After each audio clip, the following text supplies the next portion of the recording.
ஏதாவது அடிக்கடி பண்ணிருச்சா? இல்ல. பின்ன என்னங்க? வாங்க. நல்லா மூச்சு இழுத்து விடுங்க.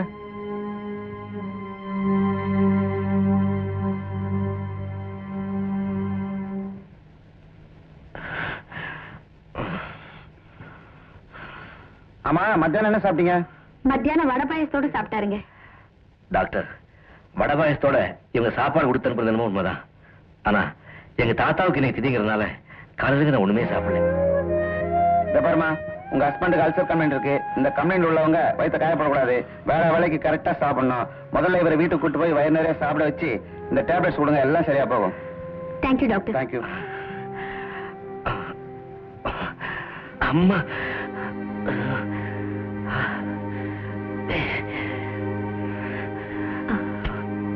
உட்காருங்க. ஒரு 5 நிமிஷம் பொறுமையா இருங்க. நான் போய் சட்னி அரைச்சி சூடா தோசை போட்டு கொண்டு வரேன்.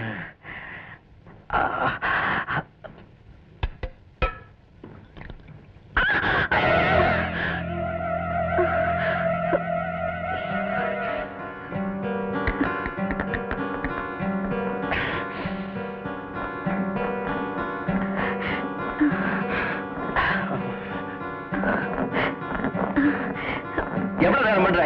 பசி உயிர் போகுது, சீக்கிரமா வா. இது ஆயிடுச்சுங்க, 2 நிமிஷத்துல வந்துடுறேன். ஏப்பா, காலையில மோர்காரி வருவா, வந்தா அவகிட்ட இந்த காசை கொடுத்துருங்கன்னு பெரிய புத்தநாட்டமா 2000 ரூபாய் கொடுத்துட்டு போயிட்டியே. கடைசியில நான் கையில இருந்து 1 ரூபாய் கொடுக்க வேண்டியதா இருந்தது. ஏன் சரியா நீ தானே கொடுத்த? என்னத்த எண்ணி கொடுத்தேன்? நீ கொடுத்த நோட்ல ஒரு நோட்டு செல்லாதான். புடி, நாளைக்கு கொடுத்துரு. 3 நாளா நானும் எவ்வளவோ முயற்சி பண்றேன், தள்ள முடியல.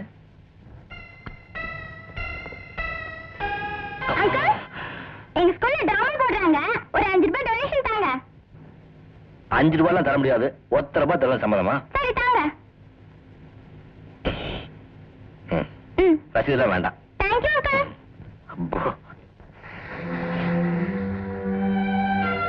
சட்னி எல்லாம் ஒரு தாழ்ச்சி இருக்க வேண்டாம், அப்படியே கொண்டா, அட்ஜஸ்ட் பண்ணிக்கிறேன். இது வந்துட்டேங்க.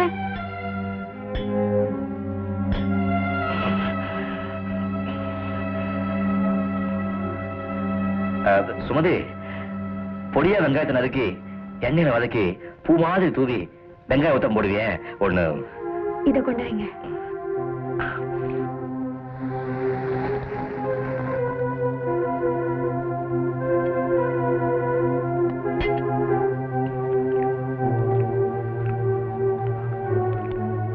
சுமதி, தோசை மேல நாட்டுக்கோழி முட்டை உடைச்சு ஊத்தி ஒரு முட்டை தோசை போட்டு கூட. சரிங்க.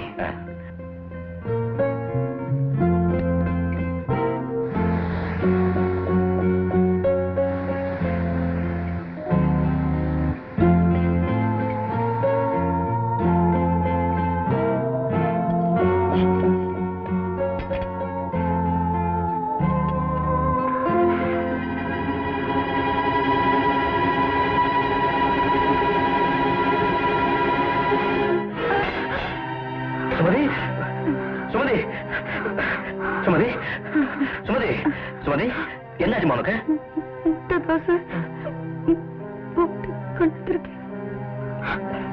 சுமதி, சுமதி, சுமதி. கெட்ட நேரத்திலையும் ஒரு நல்ல நேரம்னு சொல்லுவாங்க. அது உன் விஷயத்துல சரியாத்தான் இருக்கு. நல்ல வேளை டாக்டர் பக்கத்து வீட்லயே இருந்ததுனால அவசர ஆத்திரத்துக்கு உடனே கூட்டி வர முடிஞ்சது. இல்லைன்னா அந்த செந்தேல் உன்னை கொட்டினதுக்கு இந்நேரம் என்ன ஆயிருக்கும் நினைச்சு பார்க்கவே பயமா இருக்கு. ஏன் டாக்டர், இப்ப கொடுத்த மருந்து மாத்திரையே போதுமா? ஏதாவது பத்தியங்கத்தி இருக்கணுமா? பத்தியம்ல ஒண்ணு வேணாங்க, எனக்கு பணம் மட்டும் கொடுத்தா போதுங்க. ஆமா, அதை மறந்துட்டேன் பாத்தீங்களா குடுக்கறதுக்கு. இந்தாங்க. பாருங்க. வாங்க வாங்க. டாக்டர் போகட்டுமேன்னு பார்த்தேன். ஏண்டி, உனக்கு கொஞ்சமாவது அறிவு இருக்க? சட்னி அரைக்கும் போதே தேள் கொட்டுச்சுல்ல, தேவை நீ பார்த்தல, அப்பவும் புருஷனுக்கு இப்படி சொல்ல வேண்டியதானே? அதை விட்டுட்டு வெங்காய தோசை போட்டாலா முட்டை தோசை போட்டாலா? ரொம்ப முக்கியம் தோசை மூஞ்சி. இல்லத்த, எங்க வீட்டுக்கார் காலையில இருந்து ஒண்ணுமே சாப்பிடாம இருந்ததுனாலதான் அவருக்கு வயிற்று வலி வந்துச்சுன்னு டாக்டர் சொன்னாரு. சரி, இந்த நேரத்துல தேள் கொட்டினது சொன்னா என்ன டாக்டர் கிட்ட கூட்டு போற அவசரத்துல அவர் ஒண்ணுமே சாப்பிட மாட்டாரு. அதனாலதான் 2-3 தோசை சாப்பிட்டதுக்கு அப்புறமா சொல்லிக்கலான்னு இருந்தேன். இப்ப ஏற்பட்ட பொண்டாட்டி கிடைக்கிறதுக்கு நீ கொடுத்து வச்சிருக்கணும். நானா இருந்தா அம்மி குழவையை தூக்கி என் புருஷன் தலையிலே போட்டிருப்பேன்.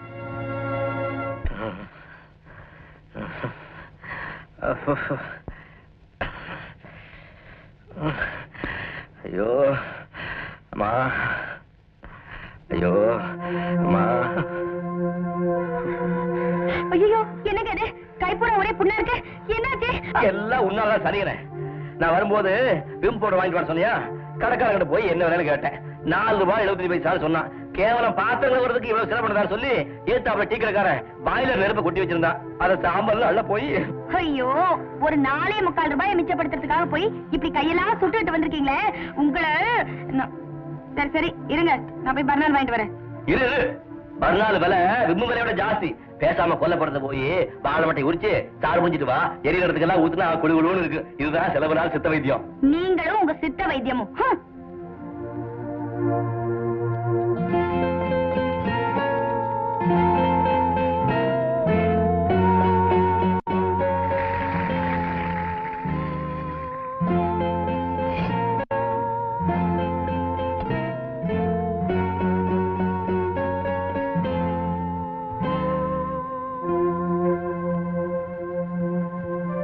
சாப்பிடுங்க இந்த கையோட என்ன சாப்பிட சொல்றியே உனக்கு கொஞ்சமாவது ஈவ இருக்கா உங்க கஞ்சத்தனத்துக்கு இதுவும் வேணும் இன்னமும் வேணும் வாய தரங்க சும்மா திட்டாத என் கஷ்டம் எனக்கு தான் தெரியும் சின்ன வயசுல இருந்து கொசுக்கடி தின்னே படிப்பை முடிச்சேன் சொந்த சம்பாத்தியத்துல ஒரு டேபிள் ஃபேன் வாங்கலாம்னு ஆசைப்பட்டேன் இன்னைக்கு வரைக்கும் முடியல பேச்சு வாக்குல வெறும் தோசை திணிக்காத கொஞ்சம் அட்லி தொடுக்க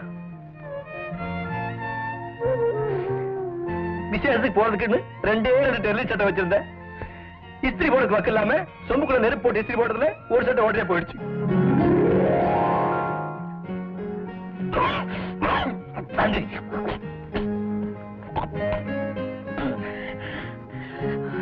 ஒரு சினிமாவுக்கு போலான்னா ஸ்டூல் வைக்க வேண்டியிருக்கு இல்ல பிளாக்ல டிக்கெட் வாங்க வேண்டியிருக்கு சரி வீட்டோட பாட்டு கேட்கலாம்னா அதுக்கு ஒரு டிரான்ஸ்ஃபர் வேணும் அதுக்கு பக்கம் இல்ல மெட்ராஸ்ல வேலைக்கு சேர்றமே எப்படியாவது சிக்கன் முடிச்சு இதெல்லாம் வாங்கிடலாம்னு திட்டம் போட்டேன் அட்டை மாதிரி நீ வந்து உட்கார்ந்துக்கிட்டு என்ன அண்ணக்கா அப்படி ஆக்குற இது பாரு எனக்கு தேங்காய் சட்னியே ஜாஸ்தி உனக்கு அப்படி தேவையா சரி வந்ததான் வந்த ஒரு சம்பாத்தியம் உள்ள பொண்டாட்டியா வந்து கூடாதா பொண்டாட்டியா நானே பொண்டாட்டிக்கிறதா போச்சு சரி பேசாம படுத்து தூங்குங்க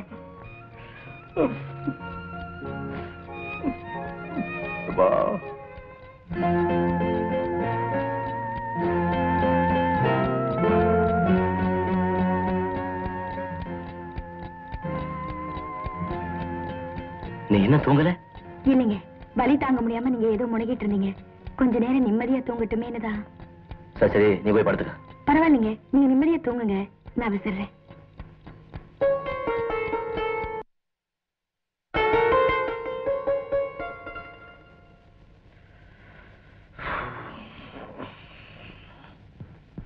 யாரியாது என்ன மன்னிச்சிருக்கு சாமி நான் கைவண்டிக்காரன் சுரேஷன் கூட வேலை பார்க்கறேன் காலங்காத்தால ஒரு அம்மா கடைக்கு வந்தாங்க வந்து இந்த டிவி ரேடியோ ஃபேன்லாம் வாங்கி இந்த அட்ரஸ் கொடுத்துட்டு வர சொன்னாங்க இத பாருங்க அம்மா வந்தோடனே கூலி வாங்கிட்டு போலான்னு இருக்குங்க ஏன்பா கரெக்டா இந்த அட்ரஸ் தான் கொடுத்து அனுப்புறாங்களா ஆமாங்க இத பாருங்க சுமதி சேகர் பாலவிநாயகர் காலனி ஆமா இதெல்லாம் காசு கொடுத்தா வாங்கினாளா இல்ல கடனுக்கு வாங்கினாளா ஐயே அந்த கடையில கடனுக்கு கொடுக்க மாட்டாங்க காசு கொடுத்தா தான் கொடுப்பாங்க இவ்வளவு சாமான்லாம் வாங்குறதுக்கு அவளுக்கு எது பணம் எனக்கு அப்படியே தெரியும் அட உன்ன கேட்கலையா உனக்கு எவ்வளவு கூலி 5 ரூபாய்ங்க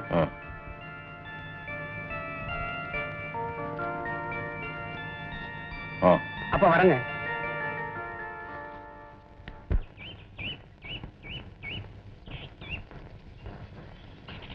நானும் ஊர் உலகத்துல எத்தனையோ ஆம்பளைங்களை பார்த்திருக்கிறேன் இந்த மாதிரி ஆம்பளைய பார்த்தது இல்லப்பா அவன் நிலபலத்தை வித்தாவது பொண்டாட்டிக்கு நகை நட்டுன்னு வாங்கி மாட்டான் இங்க இருக்கிறவன் என்னோட அண்ணா பொண்டாட்டி காதுல இருக்கிற வைரத்தோட்ட அடமான வச்சு டிவி ஃபேன் வாங்கி வச்சுக்கிட்டு கும்மாளம் படிக்கிறான் இப்படி ஒரு பொழப்பு இந்த மாதிரி ஆம்பளைய பார்த்தது இல்லப்பா அவன் நிலபலத்தை வித்தாவது பொண்டாட்டிக்கு நகை நட்டுன்னு வாங்கி மாட்டான் இங்க இருக்கிறவன் என்னோட அண்ணா பொண்டாட்டி காதுல இருக்கிற வைரத்தோட்ட அடமான வச்சு டிவி ஃபேன் வாங்கி வச்சுக்கிட்டு கும்பாலம் படிக்கிறான் சாரிங்க நீங்க தூங்கி எழுந்துக்கிறதுக்குள்ள நான் ஷாப்பிங் போயிட்டு வரலாம்னு நினைச்சேன் கொஞ்சம் லேட் ஆயிடுச்சு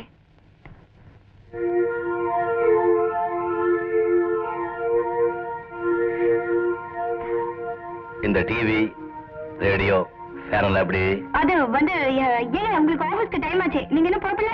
காதல் போட்டு இந்த வயிறுத்தோட தப்பா நினைச்சுக்காதீங்க. நேத்து ராத்திரி நீங்க சின்ன குழந்தை மாதிரி அது வேணும் இது வேணும்னு ஏக்கத்தோட கேட்டப்போ என் மனசுக்கு ரொம்ப கஷ்டமா இருந்துச்சு.